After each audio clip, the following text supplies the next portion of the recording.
Hello students, कैसे हैं आप सभी लोग। आई होप सभी स्टूडेंट बहुत अच्छे होंगे, राइट। तो मैं हूं आपकी मैथ्स टीचर और आज हम क्या डिस्कस कर रहे हैं, आपका न्यू चैप्टर जिसका नाम है समांतर श्रेणियां यानी कि अर्थमेटिक प्रोग्रेशन। तो बच्चों, चैप्टर बहुत इजी चैप्टर है। बस इसमें क्या होता है, थोड़ा हमें इस चैप्टर में अगर मैं आपसे बोलूं तो जितनी अच्छे से प्रैक्टिस करोगे उतने अच्छे से चैप्टर समझ आएगा आपको। और साथ ही साथ ये इम्पोर्टेंट चैप्टर भी है आपके एग्जाम पॉइंट ऑफ व्यू से। अगर बोले तो इम्पोर्टेंट है आपकी फर्दर क्लासेस के लिए, यानी कि अगर आप आगे जब आप क्लासेस में पढ़ेंगे वहां पे भी ये चैप्टर इम्पोर्टेंट रोल प्ले करता है ना। तो चलिए स्टार्ट करते हैं अपने इस चैप्टर के साथ। तो आज जो हम इस चैप्टर में पढ़ने वाले हैं वो पढ़ेंगे क्या, कि समांतर श्रेणियां होता क्या है, अर्थमेटिक प्रोग्रेशन होता क्या है, और उसी से रिलेटेड अपन क्वेश्चंस भी करेंगे। ठीक है, तो चलिए स्टार्ट करते हैं। रेडी रहिएगा सारे बच्चे, बिल्कुल ठीक है। अब स्टार्ट कर रहे हैं अगर हम अपना चैप्टर। हमारे चैप्टर का नाम क्या था, अर्थमेटिक प्रोग्रेशन यानी कि समांतर श्रेणियां। तो उस एपी को पढ़ने से पहले हम किसकी बात करेंगे, हम बात करेंगे सीक्वेंस की यानी कि अनुक्रम की। अब ये अनुक्रम होता क्या है, चलिए समझते हैं एग्जाम्पल के साथ। तो ठीक है, कुछ एग्जाम्पल्स लेते हैं। जैसे कि मैंने एग्जाम्पल लिया 1 2 3 4 5 एंड सो ऑन। एक और एग्जाम्पल 1 4 9 16 25 एंड सो ऑन। एक और लेते हैं 1 8 27 एंड सो ऑन। अब अगर आप इधर ध्यान से देखो, ये तीनों एग्जाम्पल को ध्यान से आप देखो, तो जो पहला एग्जाम्पल है, पहले एग्जाम्पल में क्या कह रहे हैं, 1 फिर 2 है फिर 3 है फिर 4 है फिर 5 है। क्या आप इसकी अगली टर्म पहचान पा रहे हो क्या होगी? क्या आप इसकी अगली टर्म यानी कि 5 के बाद क्या आएगा, क्या आप बता सकते हो? तो आप में से सभी बच्चों का आंसर जहां तक ज्यादातर क्या होगा कि यस मैम हम बता सकते हैं, आंसर होगा 6, है ना। हम इसको लिख सकते हैं 6 और उसके बाद आएगा 7 फिर आएगा 8, ऐसे ही चलता जा रहा है।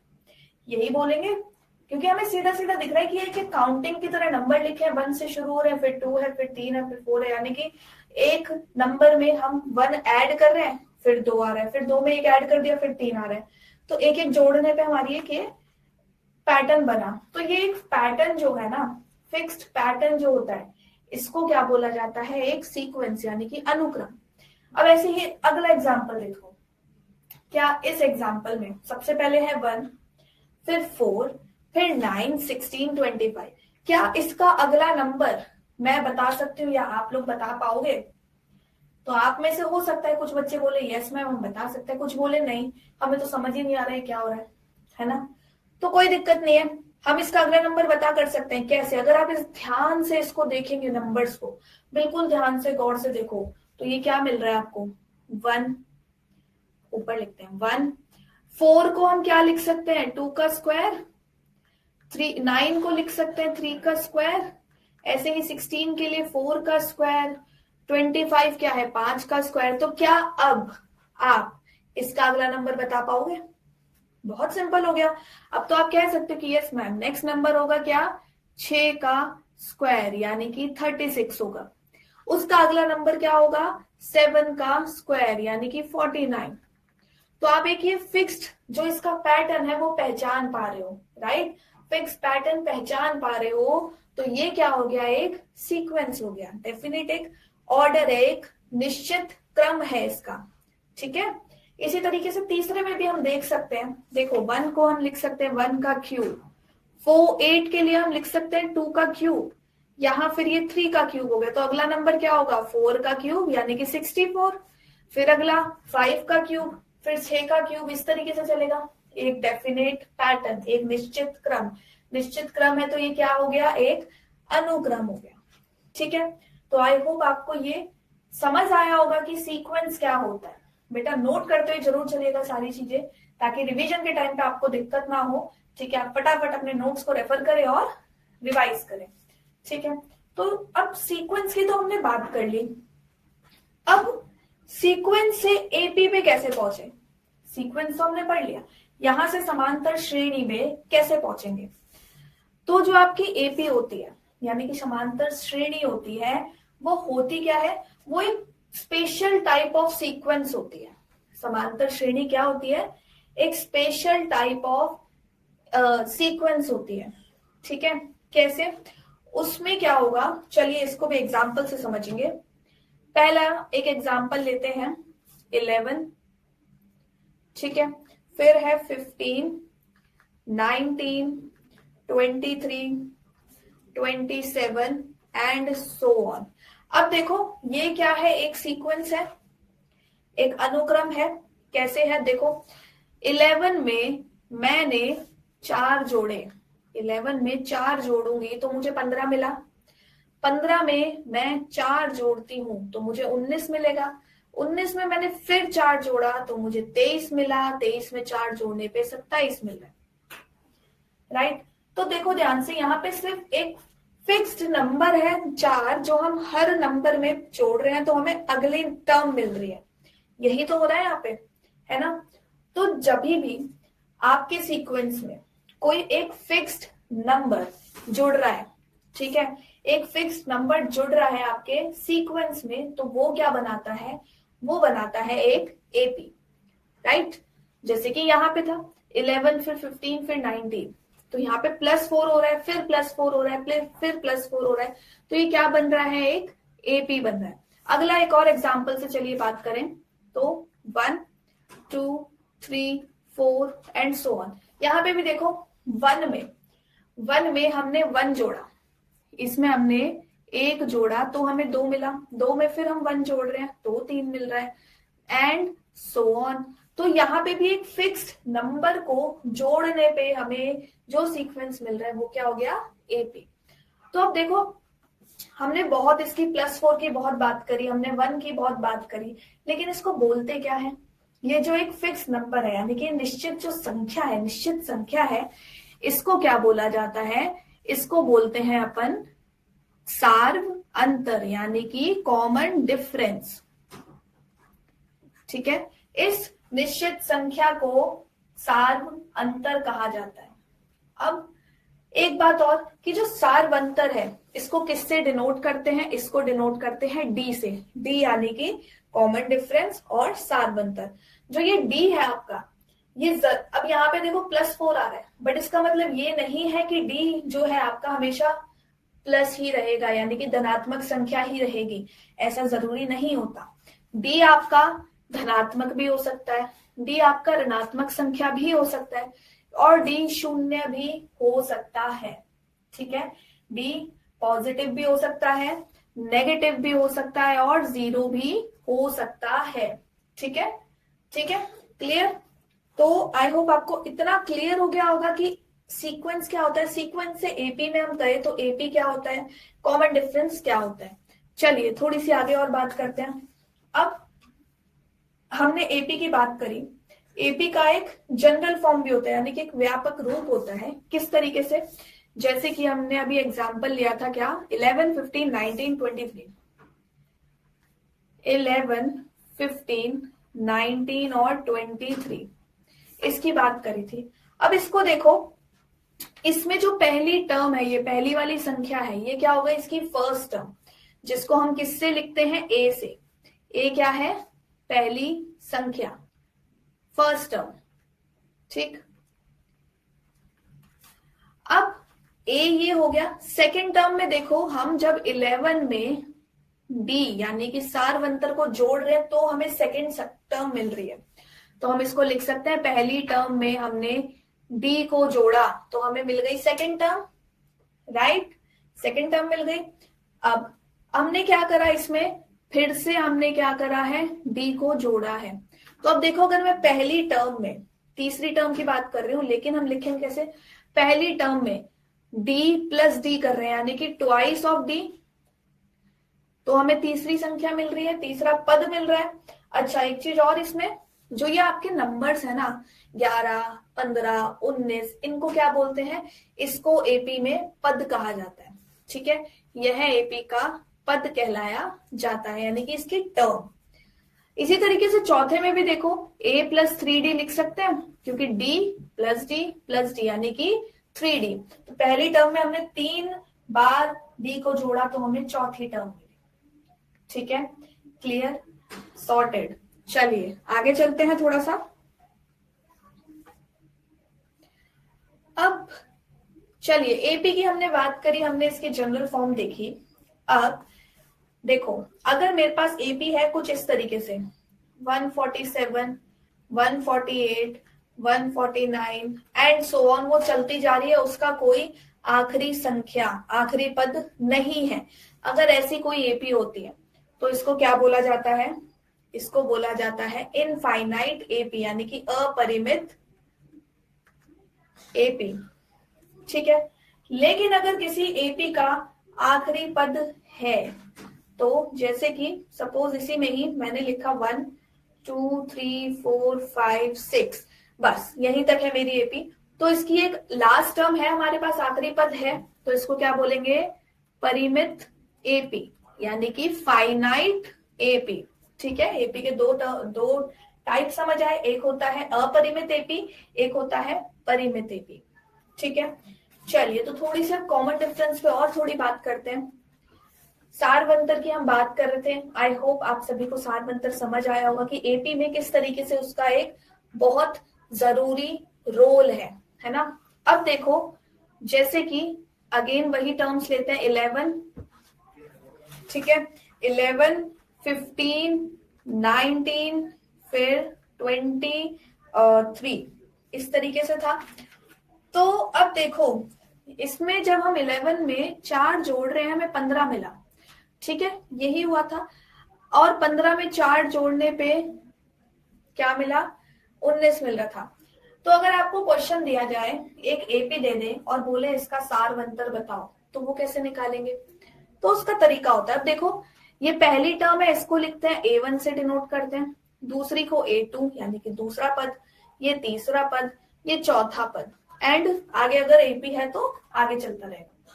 ठीक है, तो अगर आपको सारवंतर निकालना है तो आप क्या करोगे? कोई भी दो क्रमागत पद लेंगे, जैसे कि मैंने A1 और A2 लिया, इनसे मैं सारवंतर कैसे निकालूंगी?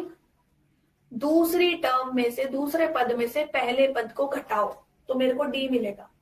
अगर आपको ऐसे नहीं करना, आप बोलो कि नहीं मैं पहले और दूसरे को नहीं लेना चाहता, मैं तो तीसरे और चौथे को लेना चाहता हूँ, तो आप वहां से निकालो। तीसरे चौथे से निकालेंगे तो चौथी टर्म में से तीसरी टर्म घटाओ तो भी हमें सारवंतर मिलेगा।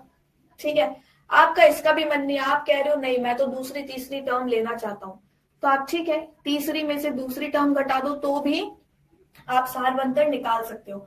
बस ध्यान क्या रखना है कि वो क्रमागत पद होने चाहिए। ऐसा नहीं होना चाहिए कि आप A3 में से A1 घटा रहे हो तो D के बराबर वो नहीं होगा। ठीक है, तब वो D के बराबर नहीं आएगा। क्रमागत यानी कि कॉन्जिक्यूटिव टर्म्स लेनी है, पड़ोसी पड़ोसी टर्म्स को ही लेके आप सारवंतर निकाल सकते हैं। ठीक है, समझ आया? नोट करते जाइएगा। चलिए आगे चलते हैं। ओके, हमने एपी पढ़ लिया, ठीक है, हमने सारवंतर देखा, हमने टाइप्स देख लिए उसके, हमने सब कुछ ऑलमोस्ट स्टार्टिंग पढ़ी। अब इसी पे बेस्ड क्वेश्चंस भी देखते हैं थोड़े से, ताकि आपको समझ आए कि क्वेश्चंस किस तरीके से सॉल्व करने। क्वेश्चन ही तो मेन है, कॉन्सेप्ट समझ आया, और अच्छे से कॉन्सेप्ट कैसे क्लियर होगा जब आप क्वेश्चंस करेंगे। तो चलिए स्टार्ट करते हैं पहले क्वेश्चन से।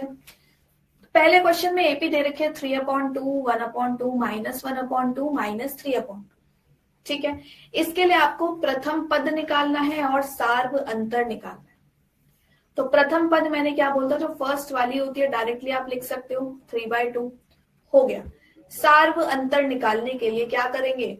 मैंने बोला था कोई भी दो क्रमागत पद लो घटाओ, तो ठीक है हम यहाँ पे जनरल टर्म ही यूज कर रहे हैं A2 माइनस A1, तो क्या हो जाएगा 1/2 माइनस 3/2, यानी कि -2/2, क्या आ गया -1। तो इसका जो सारवंतर है वो क्या होगा? -1। प्रथम पद क्या हो गया इसका? 3/2। ठीक है, तो ये तो सिंपल क्वेश्चन था, बिल्कुल बेसिक, आप सभी को क्लियर हो गया होगा। चलिए अगले क्वेश्चन पे चलते हैं। ओके, नेक्स्ट क्वेश्चन क्या कहता है? संख्याओं की निम्नलिखित सूचियों में से कौन कौन से एपी नहीं है। ठीक है, यदि उनमें से कोई एपी है तो उसके अगले दो पद लिखिए। तो सबसे पहला काम आपको चेक करना है, ये 4 है, कि चारों में से कौन कौन से एपी हैं, जो एपी है उसके अगले दो पद भी बताओ।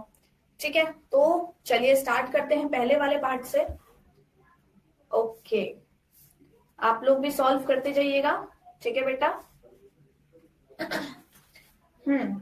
पहला वाला क्वेश्चन का आंसर, पहली एपी आपको दी है 4, 10, 16, 22।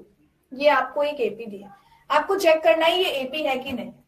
तो जब भी आपको ये बोला जाए कि सॉरी, जब भी आपको ये बोला जाए कि कोई आपको सूची दे रखी है, ये एक एपी है कि नहीं है, तो क्या करोगे, आप चेक करोगे कि कॉमन डिफरेंस, अगर मैं कोई भी दो पद को घटा रहा हूं एक दूसरे से, तो मुझे जो उनका सार बनतर है वो बराबर मिल रहा है कि नहीं मिल रहा। अगर वो बराबर है तो वो एपी होगा, अदरवाइज नहीं होगा। ठीक है, तो ये आपका है A1, A2, A3, A4। चलिए, तो सबसे पहले A2 माइनस A1 करते हैं। क्या आएगा, 10 माइनस 4 यानी कि 6। ठीक है, A3 माइनस A2 कीजिए, 16 minus 10 again 6। A4 minus A3, 22 minus 16, ये भी 6 आ रहा है। अब देखो यहाँ पे तीनों में जो हमने माइनस करके वैल्यू निकाली वो सेम आ रही है, यानी कि सार बनतर इसका क्या आ गया, 6 आ गया। सार बनतर 6 है तो यानी कि एपी ये है। एपी है बोला है, अगली दो पद पता करो। तो A4 तक तो हमें पता है, A5 कैसे निकलेगा, A5 कैसे निकलेगा, देखो अगर मैं 22 में यानी कि A4 में D को जोड़ दूं तो मेरा A5 आ जाएगा, यही तो हम कर रहे हैं। तो ठीक है, 22 प्लस 6 यानी कि 28, एंड A6 क्या हो गया, A5 प्लस D यानी कि 28 प्लस 6 क्या हो जाएगा, 34। ठीक है, तो अगली दो पद भी आ गई है, एपी भी हमने पता कर लिया है कि एपी है कि नहीं है। चलिए नेक्स्ट पार्ट पे चलते हैं इसके। ओके,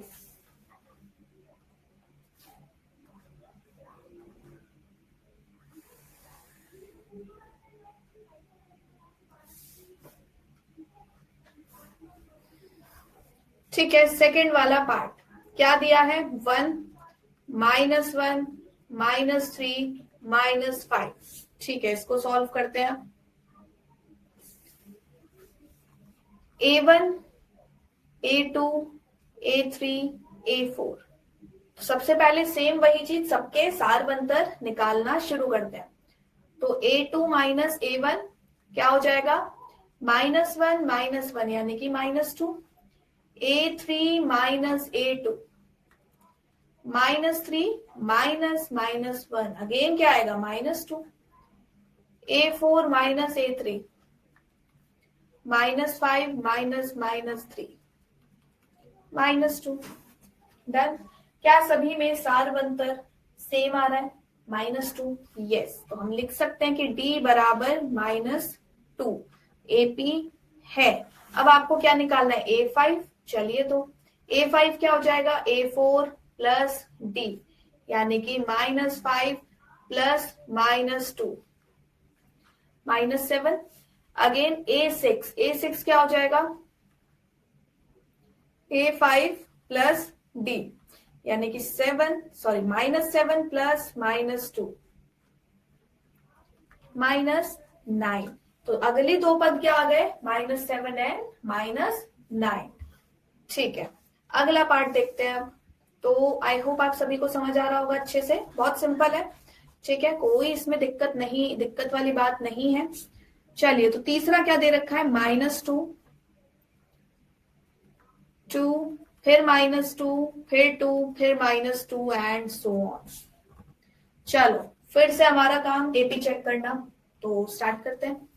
ये क्या हो गया, A2 माइनस A1, 2 माइनस -2 यानी कि 4। A3 माइनस A2, तो ये क्या हो जाएगा, -2 -2 क्या हो गया -4। अब देखो यहीं पे ही हमें दिख रहा है कि ये दोनों बराबर नहीं है आपस में, 4 बराबर नहीं है -4, एक जगह सार बनकर आपका 4 आ रहा है, एक आ रहा है -4। तो यहीं पे हम कह सकते हैं एपी नहीं है। एपी नहीं है तो अगले दो पद निकालने की हमें जरूरत नहीं है। ठीक है, तो चौथा पार्ट करते हैं इसका। ओके, यहीं पे डी पार्ट क्या बोला है, 1 1 1 2 2 2 3 3 3 एंड सो ऑन। चलो फिर A2 माइनस A1, 1 माइनस 1 यानी कि 0। जैसा कि मैंने बोला था कि सार बनकर आपका धनात्मक, ऋणात्मक और शून्य हो सकता है। ठीक है, चलिए चेक करते हैं। A3 minus A2, again 1 minus 1 0, बराबर आ रहा है। तो एक और टर्म चेक करो, A4 माइनस A3, क्या हो गया 2 माइनस 1 यानी कि 1। अब देखो यहां तो ये बराबर आ रहे थे, आप में से कुछ बच्चे क्या करते, यहां तक देखते और छोड़ देते कि एपी बराबर है, अगले दो पद लिखो, लेकिन वही गलत हो जाता। हमने क्या करा, तीसरा भी चेक करो तो हमें दिखा ये तो बराबर नहीं है, बराबर नहीं है यानी कि एपी भी नहीं है। ठीक है, तो इस चीज का ध्यान रखना है। कम से कम 2 से 3 से 4 टर्म आपको चेक करनी है, अगर आपको टर्म्स उसमें पद दे रखे हैं। ठीक है, चलिए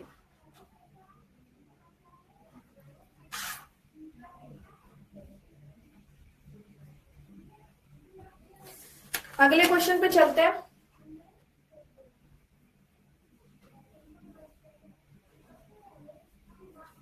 तो अगला क्वेश्चन आपका क्या कहता है कि आपको यहाँ चेक करना है कि आपको जो ये स्टेटमेंट दी है वो एक एपी बना रही है कि नहीं बना रही है, ये आपको यहाँ चेक करना है। तो चलिए देखते हैं। प्रत्येक किलोमीटर के बाद टैक्सी का किराया, जबकि प्रथम पद किलोमीटर के लिए किराया 15 है और प्रत्येक अतिरिक्त किलोमीटर के लिए किराया 8 रुपए। ठीक है, तो देखो सबसे पहले 1 किलोमीटर के लिए कितना किराया है,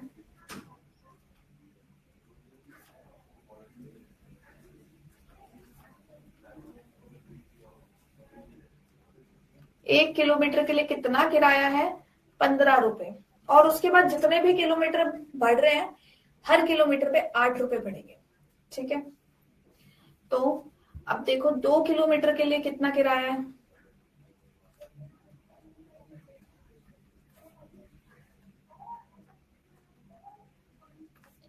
15 रुपए तो थे ही, साथ में उसे और 8 रुपए देने पड़ेंगे। ठीक है, यानी कि 23 रुपीज। इसी तरीके से तीसरे किलोमीटर के लिए क्या हो जाएगा,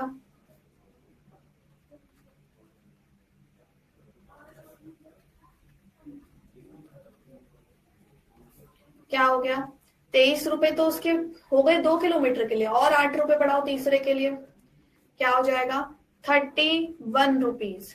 तो देखो यहीं से ही हमें दिख रहा है, पहले 15 रुपए थे, फिर 8 रुपए बढ़ रहे, फिर 8 रुपए बढ़े, फिर 8 बढ़ेंगे, 8 रुपए हर बार बढ़ रहे हैं, यानी कि हमें सार बनकर यहाँ से क्या दिख रहा है 8 रुपए। तो क्या ये एक एपी है, यस एक एपी है। ठीक है, एपी ये होगा। चलिए आगे चलते हैं। नेक्स्ट क्वेश्चन में क्या बोला है, नेक्स्ट क्वेश्चन में आपके लिए बोला है कि दी हुई एपी के प्रथम 4 पद लिखिए। ठीक है, शुरू के 4 पद लिखने हैं आपको, ए दे रखा है यानी कि प्रथम पद दिया है और सारवंतर दिया है। तो चलिए स्टार्ट करते हैं इस क्वेश्चन के सॉल्यूशन से। फटाफट से आप लोग भी अपने करते जाइएगा सॉल्व। तो पहला आपको ए दिया है, ठीक है, सेकंड पद कैसे निकलता है, ए प्लस डी करोगे, फिर a प्लस 2d कर दो और a प्लस 3d अगर कर दें, यही होगा। ठीक है, a आपके पास ऑलरेडी है 10, तो a आ गया। अब मुझे निकालना है अगर a2, तो a2 को मैं क्या करूंगी a प्लस d करूंगी, है ना, तो यानी कि 10 प्लस 10 लिख दूं, d भी 10 है a भी 10 है, 20 आ गया a2। फिर a3 क्या हो गया a प्लस 2d, या तो आप a प्लस 2d करेंगे या फिर क्या कर सकते हैं A2 में D ऐड कर सकते हो, ये भी हम कर सकते हैं। तो मैंने 20 में फिर से 10 ऐड करा, मुझे मिला 30, और A4 अगेन 30 में मैं 10 ऐड कर दूं यानी कि 40। तो आपका जो AP होगा वो क्या हो जाएगा 10, फिर 20, तीसरा पद 30 एंड 40। ये हो गई आपकी AP। ठीक,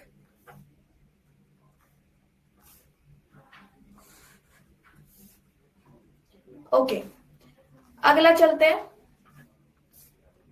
नेक्स्ट क्वेश्चन।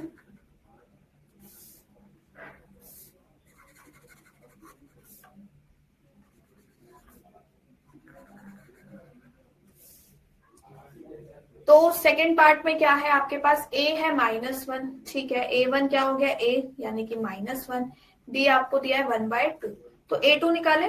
A2 क्या हो जाएगा -1 प्लस 1/2 यानी कि एलसीएम लेते हैं इसका तो -1/2 आएगा। ठीक है, तीसरा पद A3, A3 क्या हो गया -1/2 में मैं D प्लस कर रही हूं यानी कि 0, और A4 क्या हो जाएगा यहां से 0 में फिर से जोड़ो 1/2 यानी कि 1/2। तो आपका जो AP बनेगा वो क्या बनेगा, AP हो गया आपका -1, -1/2, 0, 1/2। ठीक है, ये हो गए आपके शुरू के 4 पद इस AP के। बहुत ही सिंपल है बेटा, बस थोड़ा सा हमें कॉन्सेप्ट समझना था और हम क्वेश्चन कर पा रहे हैं, है ना। तो इसी तरीके से बाकी के क्वेश्चंस भी होंगे, बस प्रैक्टिस आप जितने अच्छे से करेंगे उतने अच्छे से आप सॉल्यूशन कर पाएंगे। मैथ्स यही एक है, मैथ्स में एक ही चीज है कि जितना प्रैक्टिस करोगे उतना मैथ्स आपको अच्छे से समझ आएगी, है ना। तो चलिए, इस बार आपको A दिया है -1, B दिया है -0.25, तो A2 क्या हो जाएगा, A2 हो जाएगा आपका -1 प्लस -0.25 यानी कि माइनस का 1.25। ठीक है, नेक्स्ट A3, A3 क्या हो जाएगा -1.25 प्लस D -0.25 यानी कि -1.50। चौथी टर्म क्या हो जाएगी A4 यानी कि -1.5 प्लस -0.25 यानी कि क्या हो गया माइनस का 1.75। तो आपका AP क्या बन गया, आपका AP हो गया -1, -1.25, -1.5 एंड -1.75।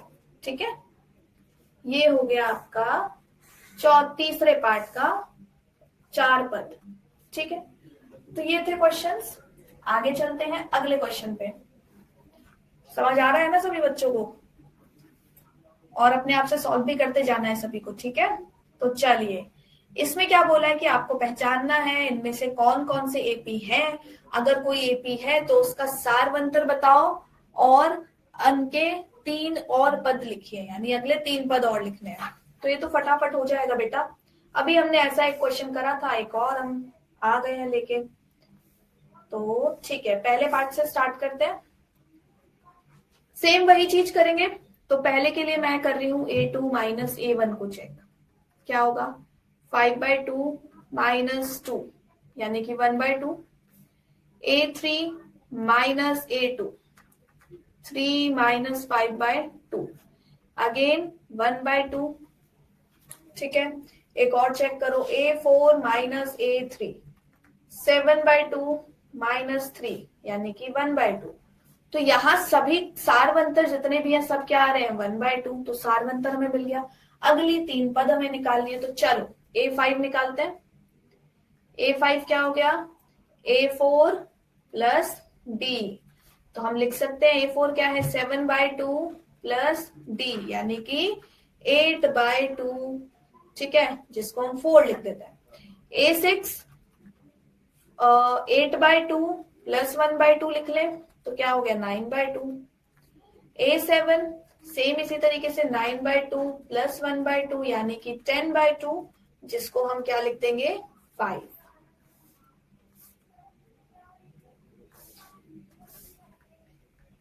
ठीक है, तो ये है आपकी अगली 3 पद। ओके, चलिए next part. Okay, second part क्या कहता है? Again A2 minus A1, A2 minus A1 क्या हो जाएगा? A2 है आपका -3.2 माइनस -1.2, यानी कि ओके 2.2, टू से हाँ माइनस का 2। ठीक है, नेक्स्ट A3 माइनस A2 यानी कि -5/2 माइनस -3/2। अगेन क्या आएगा? -2। एक और देखो, A4 माइनस A3 -7/2 माइनस -5/2 -2। ठीक है, तो कॉमन डिफरेंस यानी कि सारवंतर तीनों में क्या आ रहा है? सारवंतर आ रहा है आपका -2। तो अगले पद निकाल सकते हैं, बिल्कुल निकाल सकते हैं। A5 क्या हो जाएगा? -7.2 -2 क्या हो जाएगा? -9.2। A6 -9.2 -2 -11.2। A7 -11.2 -2 -13.2। ठीक है, तो अगले 3 पद क्या हो गए? -9.2 -11.2 एंड -13.2। चलिए नेक्स्ट पार्ट करते हैं। बस इसी तरीके से अब देखो, जो नेक्स्ट पार्ट है ना, क्वेश्चन देखना ये वाला। क्वेश्चन में देखो 3√2 लिख देते हैं यहाँ पे। 3 +√2 3 + 2√2 3 + 3√2।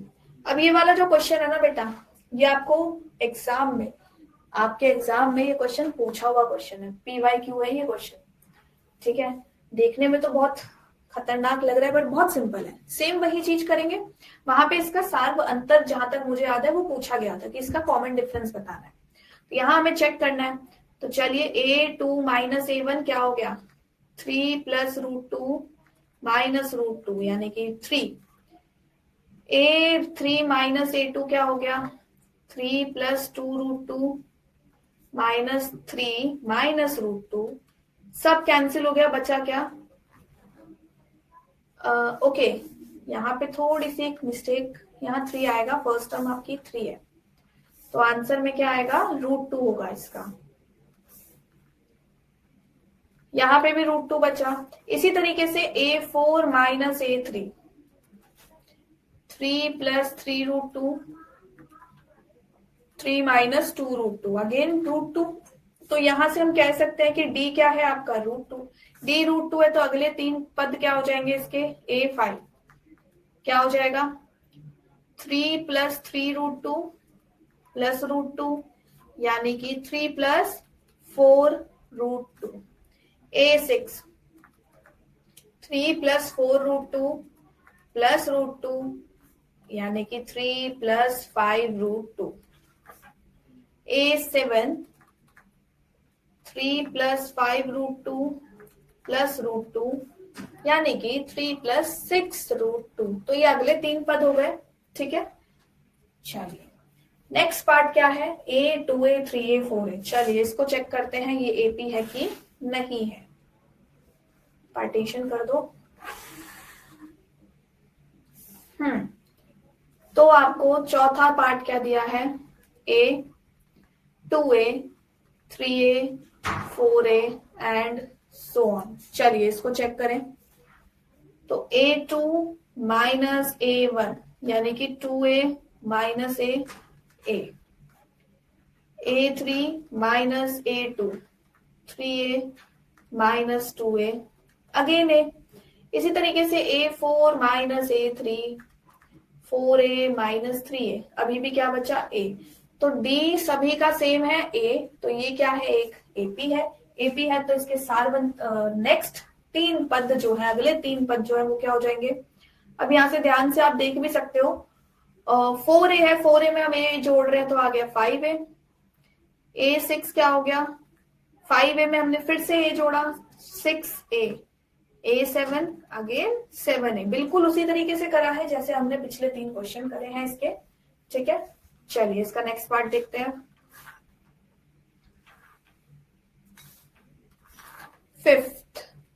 फिफ्थ क्या कहता है, ए स्क्वायर ए क्यूब ए की पावर 4, ए स्क्वायर ए क्यूब ए की पावर 4 एंड सो ऑन।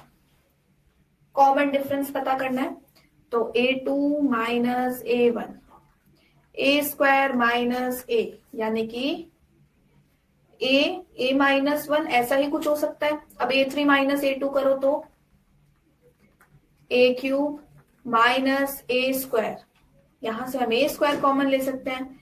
अब देखो यहीं पे ये दोनों टर्म ही आपस में बराबर नहीं है, यानी कि इसका कोई सारवंतर नहीं है, सारवंतर हम नहीं बता पा रहे, तो एपी भी ये नहीं है। ठीक है, तो अगले दो पद की तो बात बहुत दूर की है, जब ये एपी ही नहीं है हम अगले दो पद किसी भी सूरत हाल में पता नहीं कर पाएंगे एपी के अकॉर्डिंग। चलिए छठा पार्ट क्या है, 1 square to 3 square 5 square 7 square, 1 square 3 square 5 square 7 square. तो अगेन A2 माइनस A1 करो तो 3 का स्क्वायर यानी कि 9 माइनस 1 8, A3 माइनस A2